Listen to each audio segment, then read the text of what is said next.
우리 기억에도 생생한 2004년 12월 26일 서남아시아에서 규모 9.0의 강진이 발생하여서 그 쓰나미가 11개국에서 무려 21만 명이 사망하고 10조 원에 달하는 재산 피해와 200만 명의 이재명을 발생시켰습니다.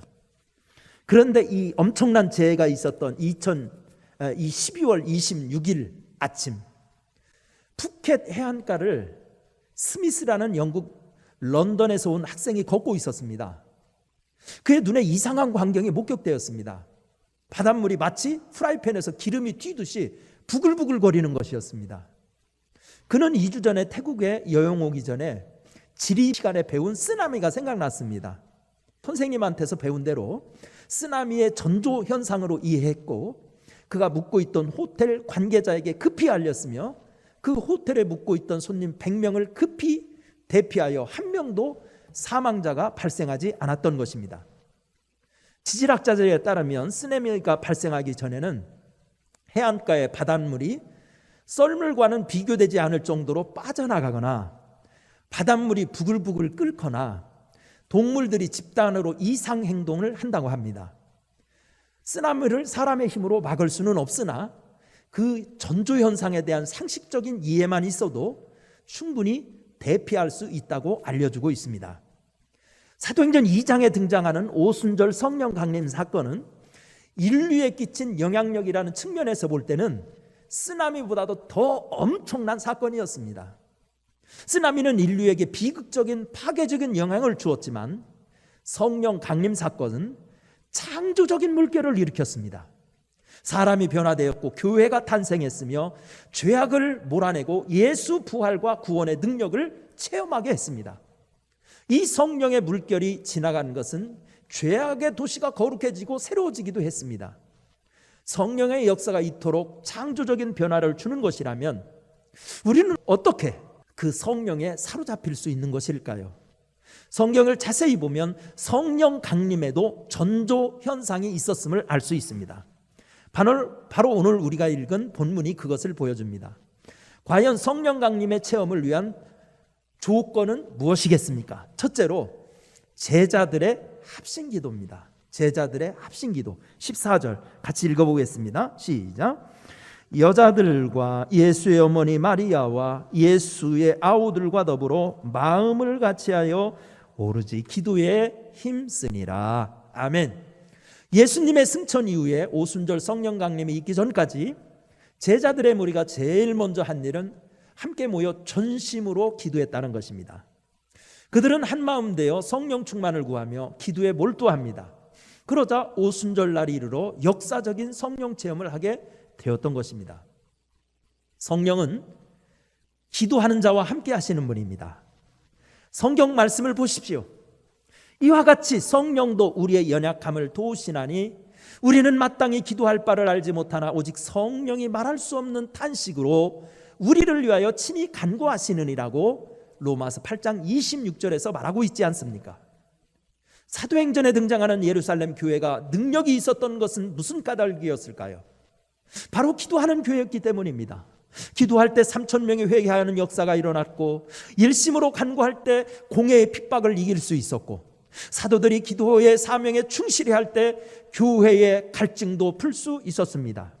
기도는 하나님과 협력하는 능력을 주고 사탄을 이길 수 있는 영역도 주시며 자연 법칙을 초월하는 기적도 주십니다. 우리도 기도하는 삶을 실천하여 초대교회 제자들처럼 가슴이 뜨거워져서 교회를 살리고 나라를 변화시키는 성도들이 되시기를 간절히 축원합니다. 두 번째, 우리도 성령 체험을 하려면 어떻게 해야 되느냐? 예수 중심의 일꾼을 세우자는 거예요. 예수 중심의 일꾼을 세워라. 22절 말씀 함께 읽어보겠습니다. 시작. 항상 우리와 함께 다니던 사람 중에 하나를 세워 우리와 더불어 예수의 부활하심을 증언한 사람이 되게 하여야 하리라 하거늘. 아멘.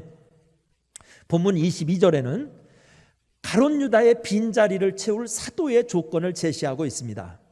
첫째는 예수님의 공생의 기간 중 함께 다녔던 사람이어야 한다는 것이고, 둘째는 예수께서 부활하심을 증언할 사람이어야 한다는 것입니다. 왜냐하면 제자란 예수 그리스도의 삶과 교훈뿐 아니라 그의 죽으심과 부활을 증거하는 자리이기 때문입니다. 일찍이 바울은 교회는 그리스도의 몸이라고 했고 교회의 머리는 그리스도라고 했습니다. 때문에 교회의 직분은 철저하게 그리스도를 위해 존재하는 것입니다.